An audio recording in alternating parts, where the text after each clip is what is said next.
This is the darkest episode of The Simpsons. A young man from a small town, Grimes, struggled for over a decade and finally landed a stable job. Yet Homer, with his laziness and ignorance, has everything. Not only a big house, but also a happy family. He's even taken photos with the president and been an astronaut. Went into outer space. You. Sure. You've never been?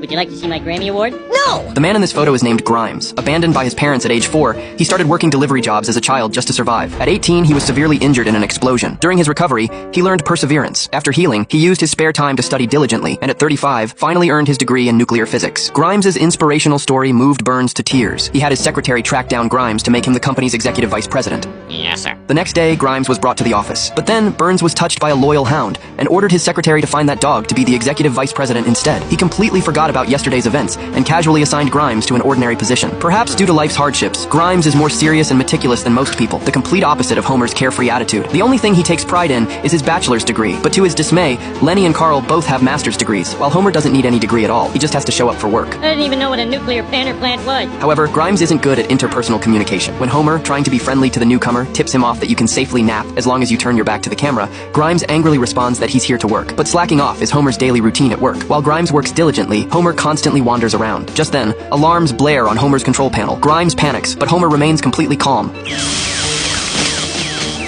That's got it. Ever since Homer became a safety inspector, the mortality rate has skyrocketed. As Grimes worries, Homer mistakes sulfuric acid for a drink. Grimes rushes forward to stop him, calling him an idiot. You idiot! You nearly drank a beaker full of sulfuric acid! At that moment, Burns happens to pass by. Seeing a huge hole in the wall, he demands to know who's responsible. He did. Homer blames his savior, resulting in Grimes getting chewed out, having his salary reduced, and being forced to work overtime at night. Furious, Grimes confronts Homer and speaks his mind about the past few days. Simpson, I don't like you. In fact, I hate you. Stay the hell away from me. Because from now on, we're enemies. Okay. To smooth things over, Homer invites Grimes to dinner at his house. Due to overtime, Grimes arrives exhausted. Homer introduces him to his family. Not wanting to stay, Grimes asks Homer to keep it brief. Good heavens! This is a palace! Grimes can't believe Homer owns such a big house. He completely breaks down. Every day of his life has been spent working hard, yet all he's got is a briefcase and a stupid haircut. Meanwhile, Homer not only has the big house of his dreams, but also 2 cars and a happy family. He hysterically lashes out at Homer. In his view, everything about Homer is an insult to him. He's just toying with poor people like him for entertainment. Who's got you there, Dad? You're a fraud. A total fraud.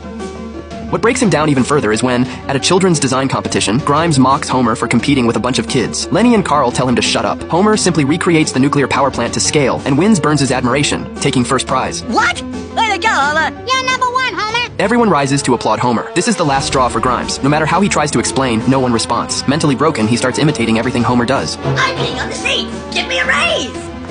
Now I'm returning to work without washing my hands. But it doesn't matter because I'm Homer Simpson! I don't need to do my work because someone else will do it for me! What's this? Extremely high voltage. Well, I don't need safety gloves because I'm Homer Simpson! And just like that, Grimes dies by electrocution. His entire life was spent fighting against fate, yet he was still struck down by injustice. All his colleagues attended his funeral, but the solemn scene was broken by Homer's snoring. Change the channel, Marge!